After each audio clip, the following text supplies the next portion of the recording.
आज मैं बहुत अच्छी खबर लेके आई हूँ कि सीपीओ एसआई की वैकेंसी आ गई है।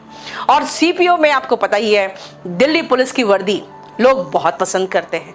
जब भी मैं जाती हूँ एयरपोर्ट तो मुझे अपने बहुत सारे बच्चे सीआईएसएफ में दिख जाते हैं, जो बहुत दौड़ते उछलते कूदते मुझसे मिलने आते हैं। और मुझे बहुत अच्छा लगता है जब मैं अपने ही बच्चों को ऐसे पद पे देखती हूँ। तो लेकिन प्रॉब्लम ये होता है कि जब भी कोई वैकेंसी आती है तो मैं या तो क्लास में बिजी रहती हूँ या तो कहीं और रहती हूँ, और उसके बाद मुझे भागम भाग आना पड़ता है। और फिर मुझे लोगों से, अपने स्टाफ से और सबसे पूछना पड़ता है कि भाई जल्दी से बताओ डिटेल क्या है। तो मैंने सोचा क्यों ना आज ये पंगा खत्म ही कर दूं।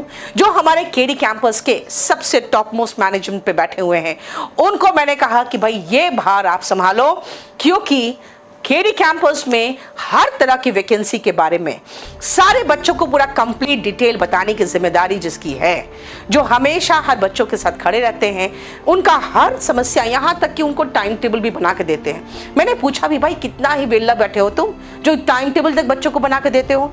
वो टाइम टेबल बना के नहीं देते, वो फॉलो भी करवाते हैं। और सारी लड़कियों से कह के रखे हैं ये मेरा तेरा भाई यहाँ पर है, कभी कोई प्रॉब्लम हो सीधा फोन करना, उसके बाद मैं देख लूंगा।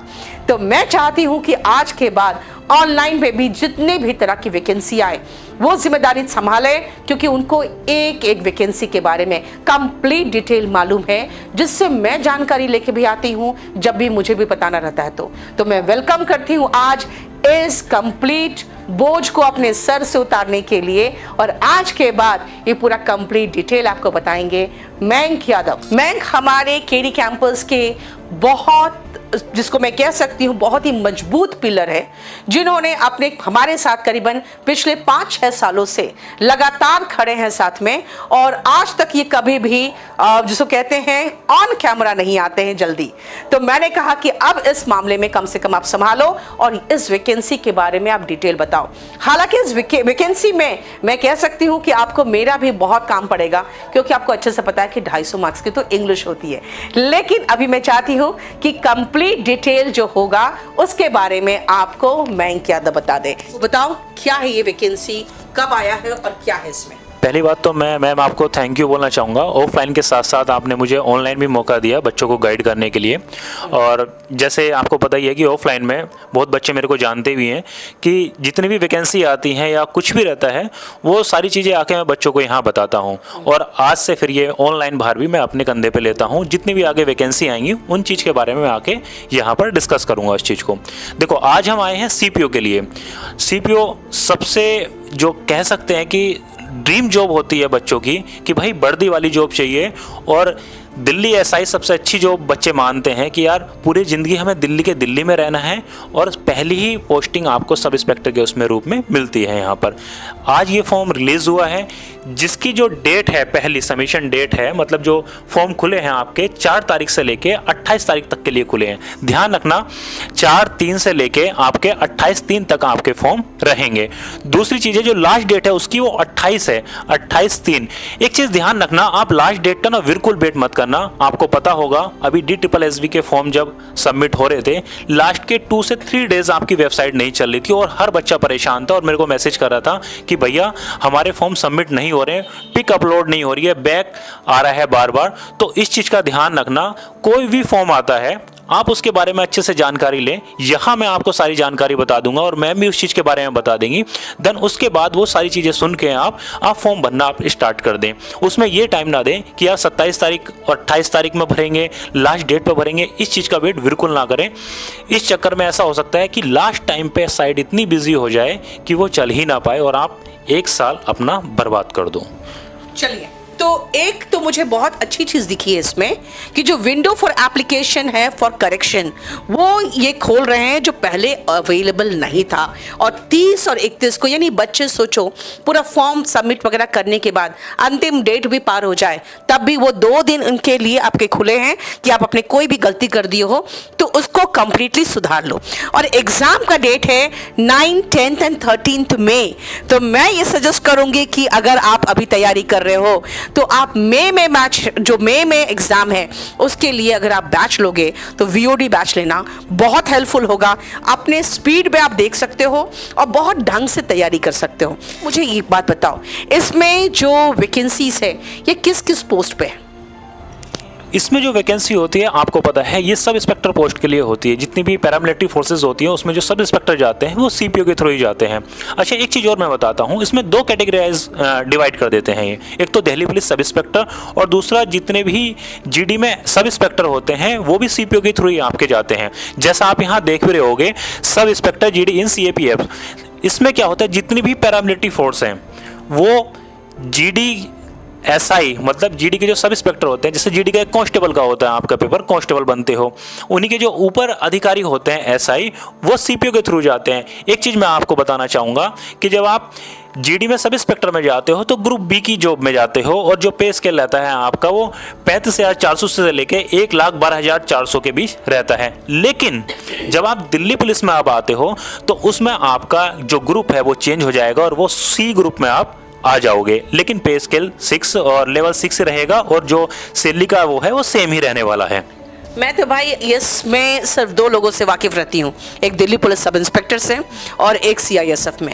कहीं भी जाओ आप, जैसे मैं एंटर करने से पहले ही जैसे अपना आई कार्ड दिखाना चाहती हूँ वैसे ही नीतू मैम वहीं से शुरू हो जाता है। अंदर जब हमारे सामान बिल्कुल सिक्योरिटी से गुजर रहे होते हैं वहाँ पर भी अपने बच्चे मिल जाते हैं और दिल्ली के किसी भी पुलिस स्टेशन में चले जाओ अपना बच्चा तो मिल ही जाता है। अच्छा, एक चीज़ मुझे बताओ, जो मैंने कहा कि आप कह रहे कांस्टेबल जो जीडी का आता है वैकेंसी, उसमें मुझे लगता है सिर्फ एक इंग्लिश और हिंदी रहता है, उसमें इंग्लिश ओब्लिक हिंदी है ना? तो आप इंग्लिश ले लो या आप हिंदी ले लो। अच्छा, एक बात बताओ, सब्जेक्ट तो सारा सेम है, सेम रहता है, same reasoning, same maths, same GS, है ना? सिर्फ इंग्लिश पढ़ ले बच्चा ढंग से तो सब इंस्पेक्टर बन जाएगा कांस्टेबल के। लेवल का फर्क होता है। और जब हम जब पेपर सेकंड की बात करते हैं तो कहीं ना कहीं बस एक ही चीज को मिस करता है बच्चा, वो है नीतू सिंह, ठीक है, क्योंकि उसमें 200 नंबर की इसमें इंग्लिश ही आने वाली है सेकंड पेपर में। लेकिन मैं आपको एक बात बताऊं, एक मजे की बात, जब मैं इंग्लिश कराती हूँ ना किसी भी एग्ज़ाम के लिए, तो मैं जब प्रैक्टिस कराती हूँ तो GD, MTS, CGL, CPO, CHSL, steno सबका कराती हूँ। और आपको बताती हूँ कई ऐसे एग्ज़ाम्स के क्वेश्चन मैंने देखे हैं, जीडी का क्वेश्चन ज़्यादा डिफ़िकल्ट होता है और अगर सीजीएल से देखोगे तो भी। इसीलिए अब जैसे हम काफ़ी टाइम से देख भी रहे हैं, कभी कभी ऐसा होता है कि एमटीएस का क्वेश्चन इतना टफ आ जाता है जितना सीजीएल में नहीं पूछा जाता। तो बच्चे को तो ये समझना पड़ेगा कि जो तैयारी करनी है वो टॉप मोस्ट लेवल की करनी है।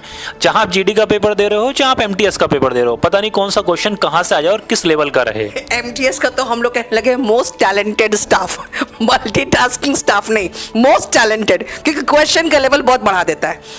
ये आप देख लो, जो वैकेंसी आई है दिल्ली पुलिस में वो 125 है, थोड़ा सा शायद कम है, लेकिन फीमेल का 61 वैकेंसी है और जीडी में सब इंस्पेक्टर में जो वैकेंसी है ये आप पूरा मिला के देख लो तो टोटल 401 है ना? तो 4001 है। अच्छा, मुझे एक बात बताओ, हाँ ग्रैंड टोटल, सॉरी। अच्छा, मुझे एक बात बताओ मैंक, ये जो सीएपीएफ है, बीएसएफ है, इसके बारे में थोड़ा सा डिटेल बताओगे कि ये होता क्या है? मैम, जैसे दिल्ली पुलिस की हम बात करते हैं तो सभी को पता है कि दिल्ली पुलिस में सब इंस्पेक्टर वो दिल्ली में ही रहना है। बीएसएफ के बारे में हम बात करते हैं, बॉर्डर सिक्योरिटी फोर्स, ये भी बॉर्डर पे ही आप मिलती है। जैसे आप ये सब जैसे मुझे मेट्रो में दिखते हाँ, हैं, आपने जैसा भी कहा कि एयरपोर्ट में दिखते आपने जैसा भी कहा कि मेरा पाला ना सीएसएफ वालों से और दिल्ली पुलिस वालों से ही पड़ता है। आप दिल्ली में रहती हो तो दिल्ली पुलिस से आपका पाला पड़ेगा। जब आप कहीं बाहर जाती हो, मेट्रो पे जाते हो या आप एयरपोर्ट पे आते हो तो वहाँ सीएसएफ वाले ही आपको मिलेंगे, आपकी चेकिंग करने के लिए होते हैं।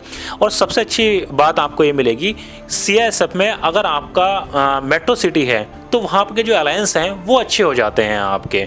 लेकिन ये है कि आप किसी भी जॉब में जाते हो, दिल्ली पुलिस को छोड़ के और किसी भी जॉब में जाते हो, तो ये आपको एक तो मतलब दूर रहना पड़ेगा और ट्रांसफ़र आपके होते रहेंगे। इस चीज़ के लिए आपको पहले वो रखना है कि यार हाँ, ट्रांसफ़र हमारे होने हैं। मुझे ये बताओ, एज लिमिट क्या दिया है इस बार इन लोगों ने? अच्छा, एज लिमिट जो रहती है हमेशा की तरह 20 साल से लेके 25 साल के बीच में वे एज लिमिट देते हैं, लेकिन डेट देते हैं। जैसे इस बार जो डेट दी है इन्होंने 2/8 और 1999 से पहले का ना हो और 1/8/2004 के बाद का नहीं हो। कट ऑफ जो डेट दिया है 1/8 मतलब अगस्त का दिया है, ठीक है, अगस्त का दिया है, याद रखिएगा। एक इस बार मुझे कुछ दिखा है फोटो में, इन लोग जो फोटो लोड करते हैं उसमें कुछ न्यू चीजें दिखा है, ये जरा मुझे बताओ क्या है ये वाला। ये बहुत इंपॉर्टेंट फोटो के बारे में पहले इसको डिस्कस करते हैं। फोटो के बारे में क्या है कि मैम हर बार बहुत बच्चों के फॉर्म रिएक्ट हो जाते हैं, क्योंकि कभी चश्मा लगा लेते हैं, कभी कैप लगा लेते हैं, कभी कोई स्टाइल में आप पिक क्लिक करके और डाल देते हैं। इस बार क्या किया है इन्होंने कि लाइव फोटो क्लिक करके वो अपलोड होगी, और लाइटिंग प्रॉपर होनी चाहिए, सब कुछ प्रॉपर होना चाहिए, तभी आपका फॉर्म एक्सेप्ट किया जाएगा। और हर बार जीडी का हो या दिल्ली पुलिस का हो या सीपीयू का हो, इसमें हर बार बहुत बच्चा इसी फोटो की वजह से रिजेक्ट हो जाता है। तो इस बार इन्होंने ये ऑप्शन ही थोड़ा चेंज कर दिया है। एक तो क्लियर विदाउट कैप, बिना चश्मे का, एंड फुल फ्रंटल व्यू यानी फ्रंटल व्यू होना चाहिए, ठीक है ना, साइड व्यू नहीं होना चाहिए। और दूसरी बात है इसका एक स्पेसिमेन भी लगा दिया गया, उन्होंने दिया है, उस स्पेसिमेन को देखकर आपको करना है।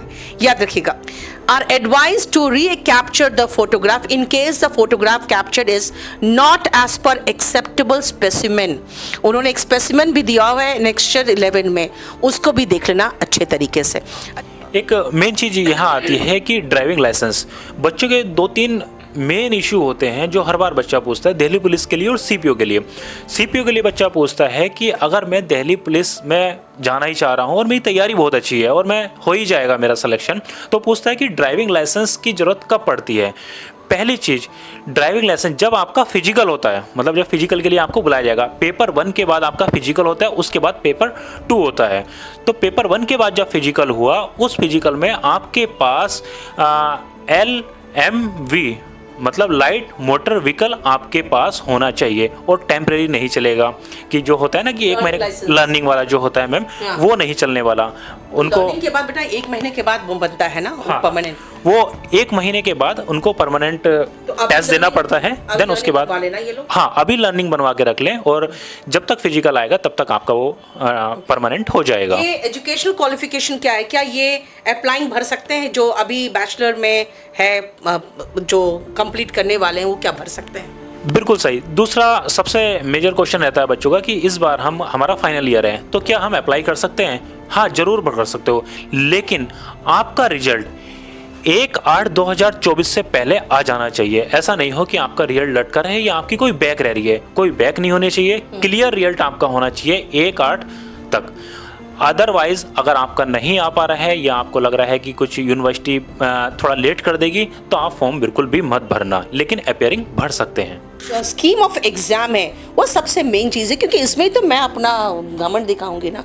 चलो आप ही बता दो, अपने मुंह से क्या खुद की तारीफ करूं, है ना? देखो मैम, ये तो मानना पड़ेगा कि इस एग्ज़ाम में आपकी ही चलने वाली है, इसमें कोई दो राय नहीं है। और दो राय क्यों नहीं है कि पेपर फर्स्ट और पेपर सेकंड को मिलाया जाए तो 250 नंबर की इंग्लिश आती है, बहुत अच्छा वेटेज है। हर एग्ज़ाम में मेंस में 4 सब्जेक्ट रहते हैं और उसमें फाइट होती है, और यहाँ क्या होता है क्लियर कट एक ही एग्ज़ाम बचता है, और वो भी है इंग्लिश का, और वो 200 नंबर का सेकंड पेपर में आता है। जब हम फर्स्ट पेपर की बात करते हैं तो हमारे 4 सेक्शन होते हैं, मैथ्स, इंग्लिश, रीजनिंग और जीएस, और चारों ही सेक्शन में 50-50 क्वेश्चन आते हैं। एक क्वेश्चन 1 मार्क का होता है, और 200 क्वेश्चन 200 मार्क्स के हो जाते हैं यहाँ आपके, और 2 घंटे का टाइम दिया गया होता है। ये आपका पेपर फर्स्ट होता है। उसके बाद आपका पेपर फर्स्ट के बाद यहाँ पर जो पेपर फर्स्ट क्लियर कर लेता है, कट ऑफ में नाम आ जाते हैं, उनको फिजिकल के लिए बुलाया जाता है। तो फिजिकल के लिए आपको जाना होता है, और जो फिजिकल क्वालिफाइंग कर लेते हैं बच्चे, उनको सेकंड पेपर के लिए बुलाया जाता है। और सेकंड पेपर में आपको पता ही है, 1 and only 1 नीतू मैम ही आपको मिलने वाली हैं। इंग्लिश में 200 क्वेश्चन रहने वाले हैं, और 200 मार्क्स के वो रहेंगे, और एक क्वेश्चन में 1/4 निगेटिव मार्किंग है 0.25 की। अच्छा, इसमें है कि आप अगर आपको कोई आंसर में प्रॉब्लम होता है तो आपको पता ही है कि फिर आप 100 रुपीज़ सबमिट करके उसका रिप्रेजेंटेशन कर सकते हो। तो वो सब कुछ जितनी फैसिलिटीज़ आपके एसएससी के सीजीएल में उस सब में है। बस खाली इसमें ये है कि जो सेकंड पेपर है वो पूरा एग्जैक्टली खाली इंग्लिश का होगा, और ऐसे बहुत सारे टेस्ट पेपर्स मैं ऑलरेडी प्रैक्टिस करा चुकी हूँ, कराते रहती हूँ। तो सीपीओ के लिए एक बिल्कुल अलग से प्रैक्टिस सेशन ऑलरेडी आने वाला है हमारे English by Neetu ma'am channel पे। एक मैम इम्पोर्टेंट पॉइंट है कि जिस बच्चे ने एनसीसी कर रखी है उसको क्या बेनिफिट होने वाला है। देखो, उसको मैं अगर बेनिफिट की बात बताऊँ, जिस पे सी सर्टिफिकेट है, तो आप ये लगा लो 5% मतलब आपको मार्क्स मिल जाने हैं, एक्स्ट्रा मिलने हैं। तो इस चीज़ का ध्यान रखना। और जिसके पास बी है उसको 3% मार्क्स मिल जाने हैं, और जिसके पास ए है उसको 2% मार्क्स मिल जाने हैं। मतलब जिसने एनसीसी कर रखा है वो जरूर मेंशन करें फॉर्म में कि हाँ हमारे पास एनसीसी का कौन सा सर्टिफिकेट है, और उसी हिसाब से आपको वो मार्क्स मिल जाएंगे। और बेटा ये ना बहुत मतलब गेम चेंजर हो सकते हैं ये आपके लिए। मतलब एक पोस्ट से दूसरी पोस्ट पे आपको बहुत इजीली पहुंचा सकते हैं, जो आपको एनसीसी के मार्क्स देंगे। सिलेबस तो सब कुछ सेम है जो एसएससी के सारे एग्जाम सेम ही मैम सिलेबस है, सिलेबस में कोई चेंज नहीं किया एसएससी ने। और इंग्लिश लैंग्वेज में भी वही सब कुछ सेम। बिल्कुल। अगर हम फिजिकल की बात करते हैं कि भाई मेन रहता है कि यार हाइट क्या लेने वाले हैं इसमें, और मेल की जो हाइट रहेगी वो 170 सेंटीमीटर 170 सेंटीमीटर हाइट रहने वाली है, ठीक है। और जो चेस्ट मांगते हैं वो आपका बिना फुलाए 80 सेंटीमीटर होनी चाहिए, और जो फुलाने के बाद है वो 5 सेंटीमीटर का वो एक्सपेंशन मांगते हैं कि 5 सेंटीमीटर और फूल जाए, मतलब 85 वो मांगने वाले हैं। और उसके बाद तो जो उनके है हिमाचल वगैरह के लोगों का, उनके लिए थोड़ा डिस्काउंट रहता है, क्योंकि हाउट में थोड़ा सा वो देते हैं, रिलैक्सेशन देते हैं उसमें वो। चलिए कैंडिडेट्स फीमेल में देख लो कितना है। तो देख लो बेटा, आपको पूरा कंप्लीट डिटेल यहाँ पे पूरा कंप्लीट हम लोगों ने मार्क कर रखा है। रेस पीटी जो है physical endurance test PT for female for male, सब कुछ डिटेल है। आप ये पूरा कंप्लीट एक बार नोटिफिकेशन पढ़ लो। लेकिन याद रखना कि सबसे इंपॉर्टेंट पॉइंट है कि एक तो tattoo will not be allowed, tattoo नहीं होना चाहिए।